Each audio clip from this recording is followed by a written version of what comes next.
Bien, mesdames, messieurs, je vous propose qu'on démarre cette deuxième après-midi du laboratoire des nouvelles mobilités avec aujourd'hui une conférence sur les Sea Bubbles présentée par M. Cardis, donc, fondateur du chantier naval Décision. Je vous laisse la parole et puis tout à l'heure on aura un échange sous forme de questions-réponses dans l'Agora et après cela on pourra continuer les échanges avec un apéritif ensemble. Je vous laisse la parole. Merci. Bonjour à tous. C'est un plaisir pour moi de vous présenter ce projet Sea Bubble. J'aimerais excuser la présence de monsieur Alain Thébault qui devait lui-même présenter son projet, parce que moi-même je suis comme l'a dit le présentateur, un des cofondateurs de Décision SA. Décision SA, c'est une entreprise suisse qui a été créée à Meyrin en 1984. Et puis on a travaillé dans pas mal de projets, dont au premier UBS Switzerland, plus récemment à Lingui, Solar Impulse. Et puis je connais monsieur Thébault depuis un certain temps. Et en fait, il nous a demandé de réaliser le projet qu'il avait imaginé. Donc ce projet, il a été fondé par les deux personnes que vous voyez à l'écran, Anders Bringdahl, qui est un ancien champion du monde de planche à voile, et Alain Thébault, qui, avec Eric Tabarly, a développé l'hydroptère, les bateaux volants. Alors les bateaux volants, on en voit beaucoup plus ces temps, mais lui est un véritable précurseur parce qu'il a commencé ça pendant très longtemps. L'hydroptère que vous voyez sur cette photo est un des premiers bateaux qui naviguait sur foil. Pourquoi faire voler les bateaux? Quand un bateau navigue, il déplace des masses d'eau, et puis vous avez ce qui l'empêche d'avancer, c'est la résistance de frottement et la résistance due à la création de vagues. Donc si on veut minimiser ces résistances pour aller plus vite, eh bien, il faut déjà faire sortir le bateau de l'eau pour ne plus bouger des masses d'eau équivalentes au poids du bateau, et puis ensuite diminuer les surfaces de frottement et rendre ces surfaces efficaces. Et c'est ce qui est possible avec les foils. Le projet Sea Bubble est né de cette constatation et du fait que Alain, avec ses filles que vous voyez à l'écran, un jour il avait traversé le Pacifique avec l'hydroptère, et il est arrivé à Hawaï en même temps que Solar Impulse qui arrivait de Tokyo, du Japon. Et puis en fait ils se sont dit, mais maintenant la technologie qu'on développe, elle doit commencer à être appliquée pour résoudre les problèmes de monsieur et madame tout le monde, de nous tous. Ça ne doit plus rester seulement une technologie que pour des bateaux de pointe. Et puis, la deuxième constatation, c'est que la majorité des villes, des grandes villes sur cette terre sont toutes traversées par des grands fleuves, et puis que ces grands fleuves sont souvent sous-utilisés en termes de transport. Il faut savoir que dès le moment que vous voulez mettre en place un système de transport public, si vous avez un fleuve et des courtes distances, on ne parle pas de longue distance, mais des courtes à moyenne distance, y mettre un bateau efficace est probablement le système le meilleur marché et le plus flexible. Pas de voies de chemin de fer à construire, pas d'infrastructures lourdes, simplement des infrastructures pour charger et décharger sur les bateaux. Donc c'est là que le concept du projet Sea Bubble a été développé, qui tourne autour de 3 axes principaux. Donc la bulle elle-même, c'est-à-dire c'est un bateau qui navigue sur des foils, et ce qu'il a de particulier, c'est justement ses ailes qui lui permettent de voler dessus, mais en fin de compte, il n'y a rien de magique dans ce bateau, il n'y a pas d'innovation majeure, c'est simplement la mise en commun de technologies existantes, que ce soit la propulsion électrique, que ce soit les foils, que ce soit les matériaux composites pour développer des structures légères. Ensuite, vous avez le dock. Le dock, c'est la station d'accueil des bateaux. Principalement, ces docks sont destinés à être installés sur des rivières. Dès le moment qu'ils sont sur des rivières, on veut récupérer le courant de ces rivières pour créer de l'énergie et remplir des batteries qui seront stockées sur ce dock. Et puis après, quand les bulles arrivent, elles pourront être rechargées avec l'énergie qui aura été créée par le courant au fil de l'eau 24 heures sur 24. Enfin, le troisième élément important pour les Sea Bubbles, c'est l'application. C'est-à-dire que c'est une application qui est un peu similaire à l'application Uber, qui vous permet de commander une bulle, de sa premier temps, de commander une bulle, et puis que cette bulle agisse, en fait, vous transporte comme un taxi le ferait. Les produits en développement, donc aujourd'hui on a la bulle qui est tout en haut sur l'image, c'est celle qui est sur notre stand ici, juste au fond de la halle. Et puis, mais c'est une bulle qui peut prendre 4 personnes avec un chauffeur. À terme, l'idée, ça serait de les rendre complètement autonomes. Ça veut dire commander par l'application et puis déplacement de manière autonome. Les autres projets qui nous occupent, qui remportent un grand intérêt, c'est le Bubble Wave Percer, celui qui est tout en bas, où on va se retrouver avec un bateau qui a une 60aine de personnes, qui est plus compatible pour assurer une ligne de bus. Comme sont utilisées par exemple les mouettes dans la rade à Genève, mais avec l'idée c'est quand même d'avoir une optimisation de consommation énergétique et une optimisation de création de sillage pour éviter l'érosion des rives et d'éviter de déranger aussi les autres utilisateurs de l'espace nautique. Et puis le bus foiler. Le bus foiler, ça c'est un des objectifs importants de la société pour les années qui viennent. Et pour ça, il y a tout à développer, puisque des bateaux de cette taille, on n'a actuellement pas encore les moteurs qui fonctionnent, des moteurs électriques d'une puissance suffisante et des systèmes de propulsion qui fonctionnent. Donc là, ça a justifié le début d'une collaboration avec ABB pour développer toute la propulsion liée à ces bus foilers. Dans le dock, alors là vous avez une image du dock où vous avez quatre endroits, 4 logements pour charger et décharger les Sea Bubbles, avec une possibilité de stabiliser la bulle au moment où vous montez dessus, de façon à ce qu'il n'y ait pas cette sensation de monter. Quand vous montez sur un petit bateau, si tout le monde se met du même côté, il va prendre un angle de gîte, on aura un sentiment d'insécurité qu'on n'aura pas avec le système où on peut appuyer la bulle sous un support, et puis après qu'elle sera libérée dès le moment qu'elle part. Et ce qu'il faut savoir, c'est dès le moment que la bulle est posée sur ses feuilles, elle est extrêmement stable, et elle bouge très peu. Après, on a des docks pour ce qu'on appelle des drop-off stations, c'est des endroits juste de déchargement, chargement rapide. Et puis, dans l'objectif maintenant du projet, qui est le démonstrateur qui va être mis en place dans la rade à Genève ce printemps, c'est justement de valider ce genre de système et le voir dans le fonctionnement si ça fonctionne, si ça fonctionne bien. En février 2017, donc vous aviez l'état du projet. L'état du projet, c'est comme vous le voyez à l'écran, un dessin, un truc assez sympa. Et puis les promoteurs de Sea Bubbles sont venus nous voir chez Décision Écublon en disant voilà, on a cette image de synthèse et on aimerait un objet qui flotte pour le mois de juin. Donc vous voyez que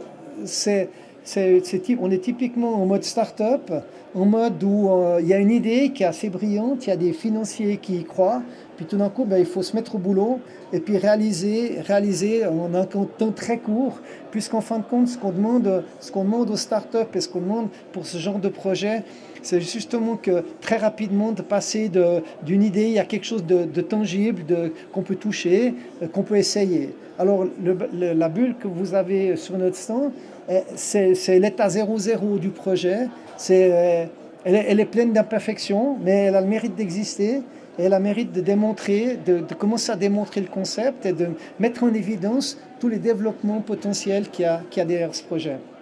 Donc pour nous, c'était partir de ce dessin, diviser l'ensemble de la bulle en sous-ensembles, voir quelle pièce allait être faite comment, quel type de moulage, quel type de fabrication. Et puis pour nous maintenant, on est aussi dans une phase où on réfléchit à comment industrialiser, comment multiplier cette bulle par un nombre x 100, x 200 pour répondre à la demande. On a aussi dans les développements donc tous les sous-ensembles. Donc vous avez un peu sur la droite de l'écran les sous-ensembles électriques, électroniques, tout ce qui est siège, aménagement, vitres et tout, pour montrer le nombre de pièces qu'il y a à faire. Alors maintenant, un de nos objectifs, c'est de minimiser ce nombre de pièces aussi pour rendre la fabrication la plus simple possible. On aimerait bien pouvoir vous montrer un dessin comme ça avec la moitié moins de pièces. Ça fait partie des réflexions. Où on en est aujourd'hui, eh ben, là vous avez les premiers essais, vous voyez la bulle qui navigue, les essais qu'on a fait au mois de novembre l'année passée, vous voyez c'est là, quand il avait commencé à neiger, on fait des essais sur le lac avec disons pas mal de vagues, et puis en fait il faut savoir qu'elle n'est pas faite pour naviguer dans ces conditions-là, mais enfin on essaye de la tester quand même de toutes les conditions. Donc aujourd'hui on a 5 bulles qui ont été fabriquées. On est en train de développer des nouveaux foils. Alors, on était parti sur des foils autostables, ça veut dire qu'une forme fixe. Et puis maintenant, on s'aperçoit qu'il faut que la bulle s'adapte aux passagers qui sont à l'intérieur, c'est-à-dire au changement de position du centre de gravité. Est-ce qu'il y a une personne, 2, 3, 4 ou 5 qui sont positionnés plus d'un côté, plus de l'autre, etc. Donc maintenant, on développe des foils dans lesquels on va intégrer une technologie qui est propre au drone, une technologie de stabilisation de la bulle. Ensuite, par rapport, on a aussi commencé on installe maintenant le toit et des vitres pour qu'on ait un habitacle fermé qui soit chauffable. Et puis, partant de, comme je vous le disais, à un moment donné, quand on est en février, qu'on doit produire quelque chose qui doit fonctionner en juin, on va chercher sur l'étagère ce qu'on trouve. Mais maintenant, on se rend bien compte tous les domaines où il faut améliorer. Donc on est en discussion avec des producteurs de batteries, pour le système de charge. Chaque élément est repris et retravaillé pour être amélioré. Parallèlement à ça, Seabevel a une équipe commerciale qui a tourné en Hollande, en Norvège, en Suisse, Japon, enfin vous voyez l'ensemble des pays. Et ça suscite un grand intérêt pour les raisons que je vous disais tout à l'heure, c'est-à-dire exploiter toutes ces zones navales, fluviales qui sont actuellement sous-exploitées. Donc les prochains, aujourd'hui on est tout à gauche. On a développé le test boat et puis on a développé le dock. Et puis on en est maintenant au mois d'avril, on va attaquer la phase de recherche-développement pour le prototype, le design to cost, c'est-à-dire une fois qu'on l'a faite, elle est là, elle existe, mais on n'est pas capable de la produire, de la multiplier par 100 à des coûts qui soient acceptables au niveau industriel. Donc il faut qu'on passe cette phase-là. Après, on va passer à l'industrialisation, qui va passer forcément par une externalisation, une sous-traitance des composants. Mais l'idée étant qu'on aimerait essayer de garder en Suisse l'assemblage final et la livraison du produit. Mais on sera en tout cas pas capable de la produire 100% en Suisse pour des raisons évidentes de coût, dès le moment que les process sont identifiés. Et puis ensuite, on va passer au développement commerciaux et puis à la généralisation de l'utilisation de ces bulles. Voilà un peu l'idée. Ça, tout en gardant en mémoire qu'on veut le faire, elles ne seront jamais propulsées par des moteurs diesel. Elles sont tout le temps propulsées par des moteurs électriques. Et puis qu'on veut garder, on travaille aussi dans le domaine composite avec des résines biosourcées, avec la fibre de lin, sur la recyclabilité de la bulle en fin de vie, etc. Et puis je finirai par une image que je trouve intéressante de vous montrer.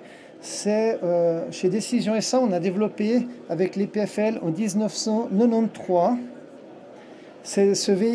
Vous aviez cette image de synthèse à gauche en orange, puis à droite vous avez ce véhicule qui s'appelait la Serpentine, véhicule électrique automatique autonome, qui tournait au comptoir 6 en 1993, beaucoup trop tôt. On a monté un circuit sur les quais d'Ouchy, on n'a jamais eu l'autorisation de l'exploiter, on a dû le redémonter. Donc il y avait quand même, et c'était déjà à l'époque un engin qui récupérait de la route de l'énergie et de l'information. L'énergie, il la récupérait par induction, il n'y avait pas de batterie à bord, toute l'énergie arrivait depuis la route.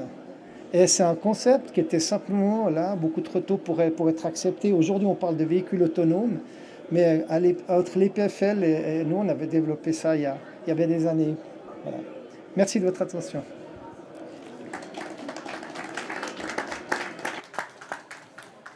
Merci, Monsieur Cardis. Je vous propose qu'on passe à un moment d'échange avec des questions, des réponses. Qui se lance pour la première question?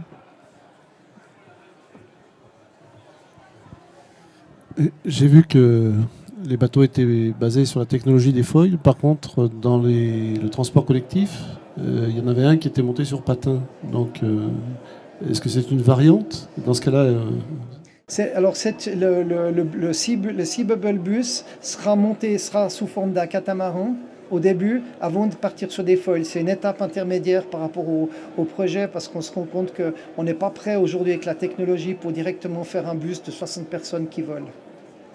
Donc on va partir sur un catamaran, mais qui sera optimisé en termes de sillage, dont les coques seront très étudiées.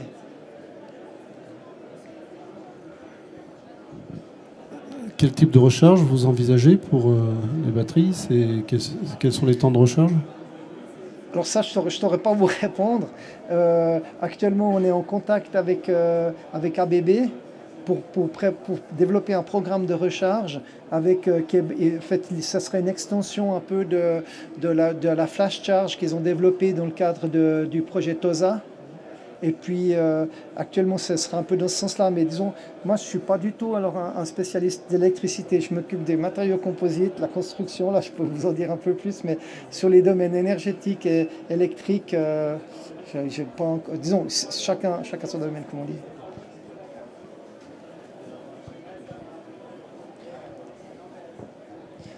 Oui, parmi les avantages du Sea Bubble, vous dites no noise, vraiment? Oui, très peu, ouais, parce que le bruit principal d'un bateau, c'est lié c'est le moteur en partie, mais c'est surtout l'eau qui frappe sur la coque. Et puis là, on n'a plus l'eau qui frappe sur la coque dans ce cas-là. Mais il reste celui du moteur. Ben, le moteur électrique, il est extrêmement silencieux par rapport à un moteur à benzine.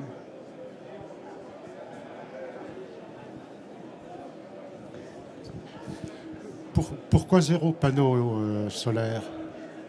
Parce que la surface à disposition est trop faible. Zéro panneau solaire, peut-être qu'il pourrait y en avoir, mais comme vous le savez, le soleil, c'est quoi? 1000 watts par mètre carré, 12 à 15% de rendement, 150 watts par mètre carré. Vous pouvez mettre 2 mètres carrés sous le toit, ça vous fait 300 watts, 4 ampoules. On ne peut pas faire grand-chose avec ça. Hein. Désolé.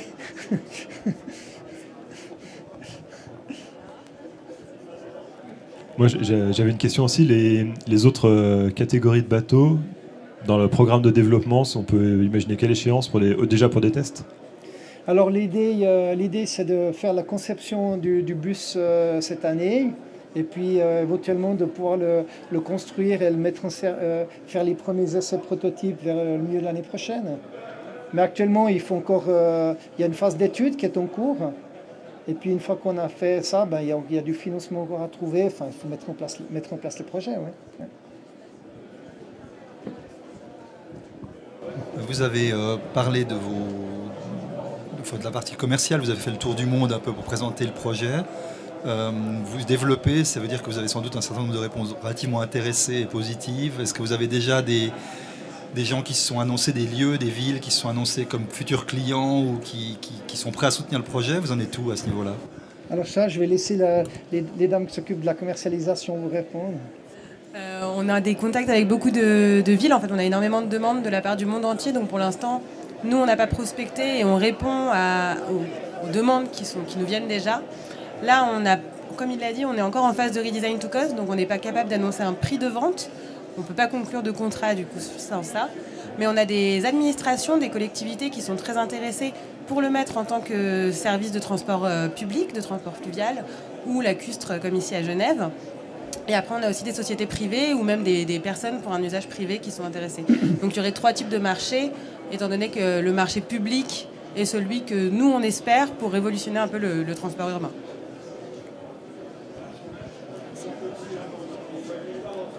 Je ne sais pas s'il y avait d'autres questions.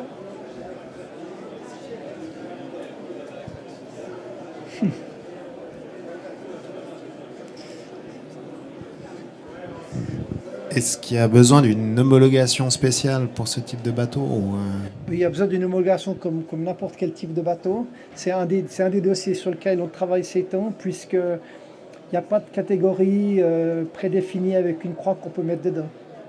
Donc ça fait aussi partie du test qu'on fait dans la rade à Genève. Ce test, les bateaux ne seront pas accessibles au grand public. Pourquoi ? Parce qu'on a un certain nombre d'essais à faire et de démonstrations à faire pour montrer, justement pour créer un petit peu l'environnement légal autour du bateau, de façon à ce qu'après l'administration se sente confortable d'homologuer.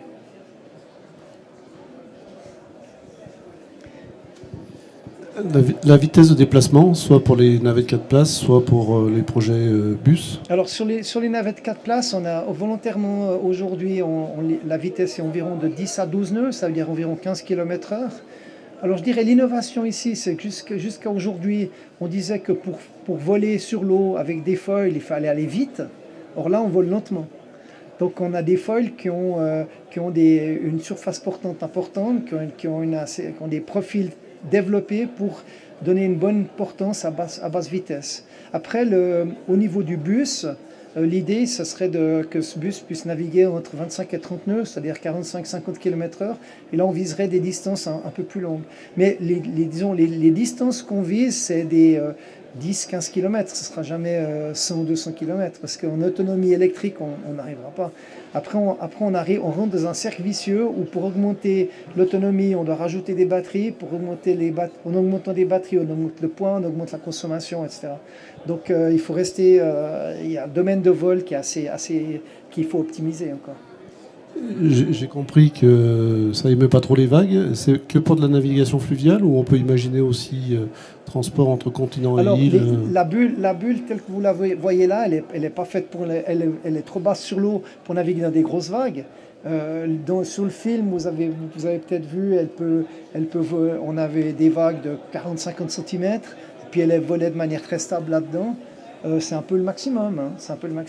Après, le bus, il va être fait pour voler avec des vagues de jusqu'à 1 mètre, 1,50 m. Mais ça va jamais. L'objectif, c'est pas d'aller à 30 nœuds dans des vagues de 5 mètres. Ça, c'est clair que non.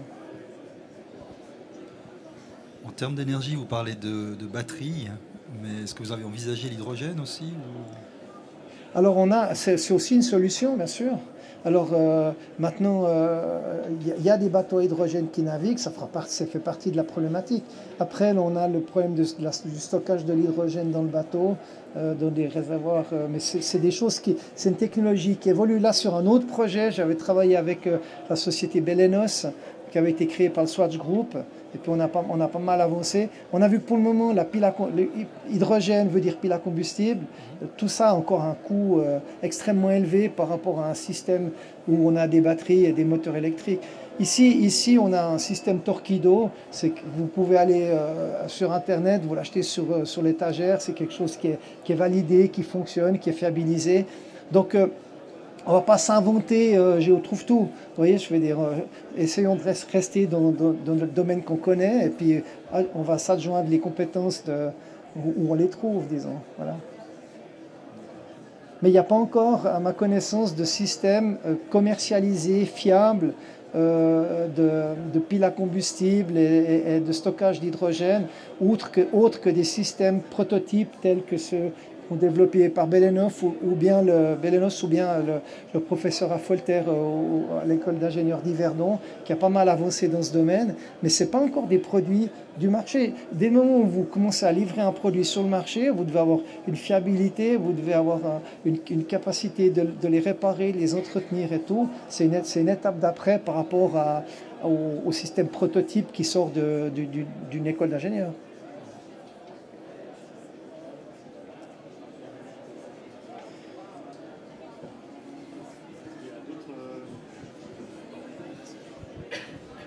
Est-ce qu'il y a d'autres questions ou interventions souhaitées, compléments d'informations? Sinon, je vous propose qu'on reste ensemble encore un moment autour d'un verre et qu'on poursuive cette discussion. Merci à vous et merci à M. Cardis.